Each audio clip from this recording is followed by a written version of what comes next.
பிரியாங்கிற college student மாயாங்கிற ப்ரொஃபஸரை one சைடாக love பண்ணுறாங்க. அவங்க ஃப்ரெண்ட்ஸ் சைட் அடிச்சா கூட இவங்க கோவப்படுறாங்க. மாயா எனக்கு மட்டும் தானே ரொம்ப பொசசிவாக இருக்காங்க. மாயாக்கு பிரியா மேலே எந்த இன்ட்ரெஸ்ட்டுமே இருக்காது. ஒரு ப்ரொஃபஸருக்கும் ஸ்டூடெண்ட்க்கும் எந்த ரிலேஷன்ஷிப்பும் இருக்கக்கூடாதுன்னு நினைக்கிறாரு. மாயா கிட்ட பிரியா அவங்க லவ் சொல்றாங்க. ஆனால் மாயா கண்டுக்கவே மாட்டுறாரு. மாயா ஒரு கிராமத்துலேருந்து தான் வருவார். அவர் ஃப்ரெண்டும் அந்த பொண்ணு தானே உன்னை தேடி வருது லவ் பண்ணுன்னு சொல்றாரு. ஆனால் மாயா ஒத்துக்க மாட்டுறாரு. மாயாவோட அப்பாவுக்கு முதல் சம்சாரத்தோட பசங்க சண்டை போடுறாங்க.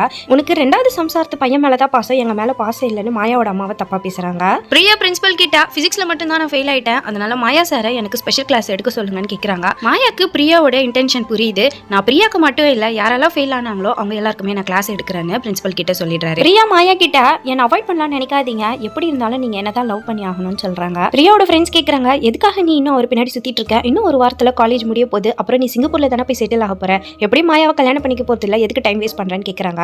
இந்த காலேஜ் என்ன ராணி மாதிரி கொண்டாடுது, அவன் ஒருத்த மட்டும் என்ன லவ் பண்ண மாட்டேன்னு சொல்றான், எனக்கு என்ன குறைச்சல், இன்னும் 2 நாள்ல மாயா என்னோட லவ் ஒத்துக்க வைக்கிறேன்னு சவால் விடுறாங்க. எக்ஸாம் ஹால்ல மாயா லைப்ரரிக்கு போறத பிரியா பாக்குறாங்க. ரெஸ்ட் ரூம் போறேன்னு சொல்லிட்டு அவங்களும் லைப்ரரிக்கு வந்துடுறாங்க. என்னோட லவ் ஒத்துக்குங்கன்னு பிரியா கேக்குறாங்க. ஆனா மாயா கோவப்படுறாரு. ஒழுங்கா போய் எக்ஸாம் எழுதி என்கிட்ட இந்த மாதிரி பேசிட்டு இருக்காது, எனக்கு கோவம்னு சொல்லி திட்டிடுறாரு. பிரியா லைப்ரரியன் கிட்ட சொல்லி வெளியே லாக் போட்டுட்டு இருப்பாங்க. என் லவ் அக்செப்ட் பண்ணாதான் உங்களால வெளியே போக முடியும்னு பிரியா சொல்றாங்க.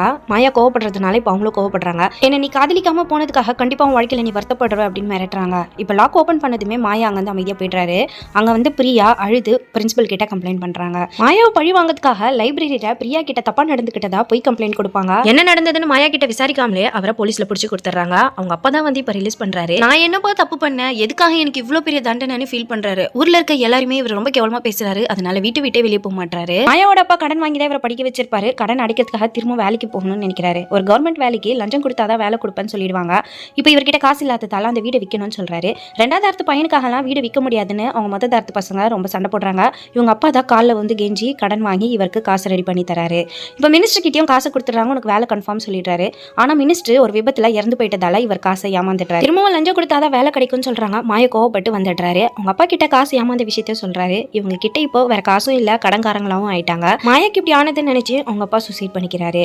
இப்ப மாயாக்குன்னு யாருமே கிடையாது. வீட்டுக்கு போனா அவங்க அண்ணனுங்களோ உன்னாலதான் எங்க அப்பா இறந்து போனாருன்னு அவர் வீட்டை விட்டு துரத்திடுறாங்க. கூட இருக்க ஃப்ரெண்டு தான் அவங்க தாத்தா வீட்டுல கூட்டு போய் விடுவாரு. மாயாக்கு இப்ப கடகாரங்க தொல்லை ஜாஸ்தி ஆயிடுச்சு. அந்த தாத்தா தான் விரட்டி அடிக்கிறாரு. பிரியா சொன்ன ஒரு பொய்னால இவர் வாழ்க்கையை அழிஞ்சு போச்சு. மாயா பைத்தியம் பிடிச்ச மாதிரி சுத்திட்டு இருக்காரு. இதுக்கப்புறம் நம்ம எதுக்காக வாழணும், சூசைட் பண்ணிக்கலான்னு அங்க வர லாரி முன்னாடி விழ போறாரு.